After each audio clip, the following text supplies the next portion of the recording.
नमस्कार.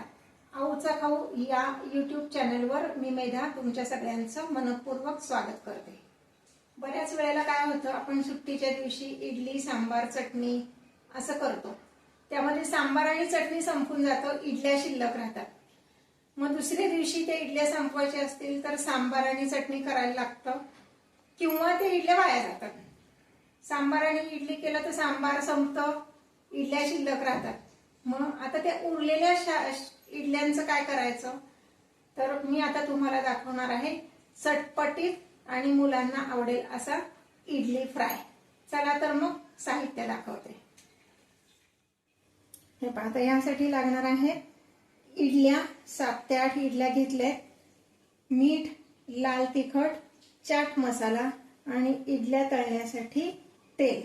आता मी काय केलंय, तेल बारीक गॅसवर तापत ठेवलंय. तेल नेहमी बारीक गॅसवर तापवायचं, म्हणजे आपण जो काही पदार्थ तळणार आहे तो एकदम करपत नाही, तर वरनं करपतो आणि आतनं कच्चट राहतो. म्हणून तेल नेहमी बारीक गॅसवर तापवायचं.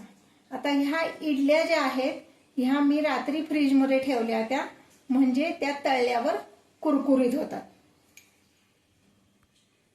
हे बघा, या इडलीचे असे पातळ पातळ आपण काप करून घेणार आहे.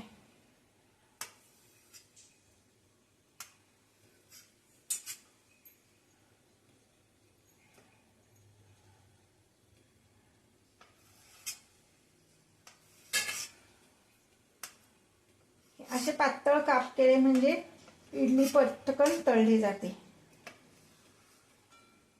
संपूर्ण इडली कधीच तेलात घालायची नाही, ती फुटून अंगावर येऊ शकेल म्हणून. तुम्हाला हवं तर तुम्ही असे इडलीचे 4 काप सुद्धा करू शकता, पण हे तळायला जरा वेळ लागतो. तुमच्या आवडीनुसार तुम्ही करू शकता.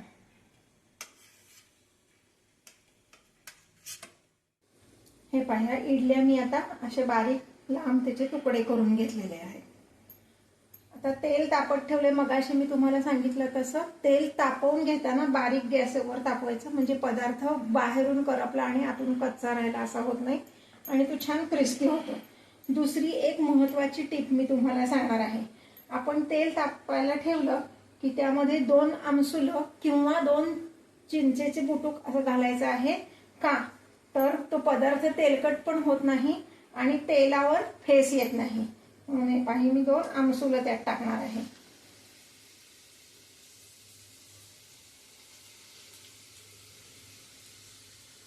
आमसुलं तेलात टाकल्यामुळे पदार्थाची चव कुठलीच बिघडत नाही, पण पदार्थ तेल कमी शोषतो आणि आपल्याला तळण्यासाठी तेल पण कमी लागतं.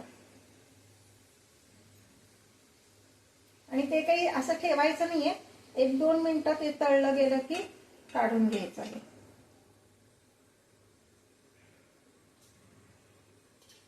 आता आपण इडली तळायला घालूया.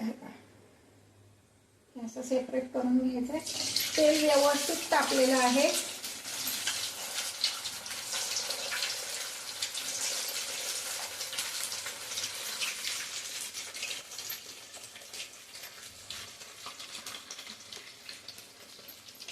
आणि आता मी गॅसची फ्लेम थोडी वाढवणार आहे. आता मीडियम फ्लेमवर आपण हे तळून घेणार आहोत.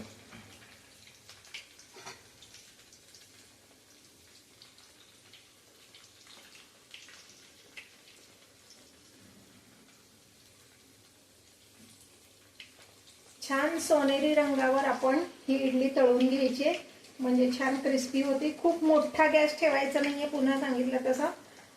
दिसताना दिसतं की पटकन तळली गेली म्हणून, पण ती क्रिस्पी होत नाही, करपती आणि कडवट लागते. म्हणून मीडियम फ्लेमवर आपण ही इडली तळून घेणार आहोत.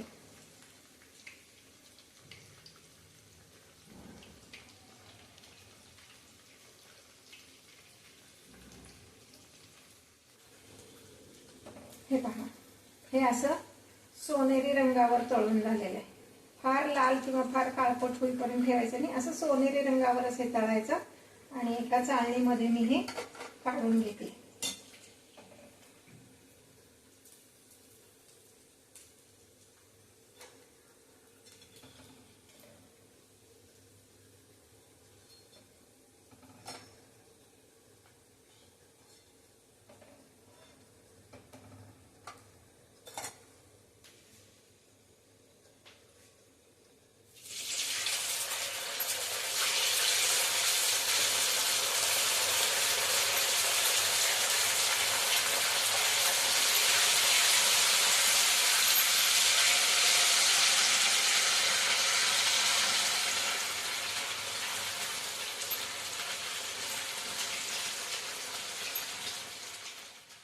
हे पहा, आता ही इडलीचे हे तुकडे तळून झालेले आहेत.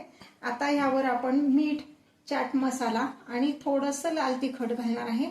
लाल तिखट हे ऑप्शनल असणार आहे. तुम्हाला अगदी लहान मुलांना द्यायचं असेल तर नुसता चाट मसाला घातला तरी चालेल.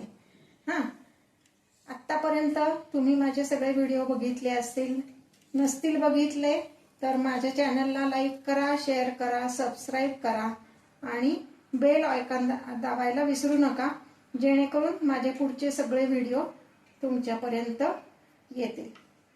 आता तुम्ही म्हणाल ह्याच्यावर मीठ आणि हे मात्र असं हातानेच घालायचं बरं का, नाही तर एकाच ठिकाणी सगळीकडे पडतं. मीठ आणि चाट मसाला तो तुमच्या आवडीनुसार तुम्ही कमी जास्त करू शकता. आणि हे जे आहे ना, हे तुम्ही आवळ्याच्या सॉस बरोबर पण खायला देऊ शकता. आवळ्याच्या सॉसची रेसिपी तुम्हाला डिस्क्रिप्शन बॉक्समध्ये दिलेली आहे. अजून आयांसाठी एक खास टिप, हे जे असे लांबट आपण केलेत की नाही इडलीचे तुकडे, तर हे तुम्ही नवीन नाव इडलीचे फ्रेंच फ्राईज असं म्हणून सुद्धा तुम्ही मुलांना खायला देऊ शकता. म्हणजे मुलांना जरा नवीन नाव असलं की पदार्थ खायला जास्ती आवडतो. हा पदार्थ नक्की करून बघा. तुम्हाला आवडला तर कमेंट बॉक्समध्ये तुमच्या कमेंट्स करा, लाईक करा, शेअर करा, सबस्क्राईब करा, बेल आयकॉन दाबायला विसरू नका.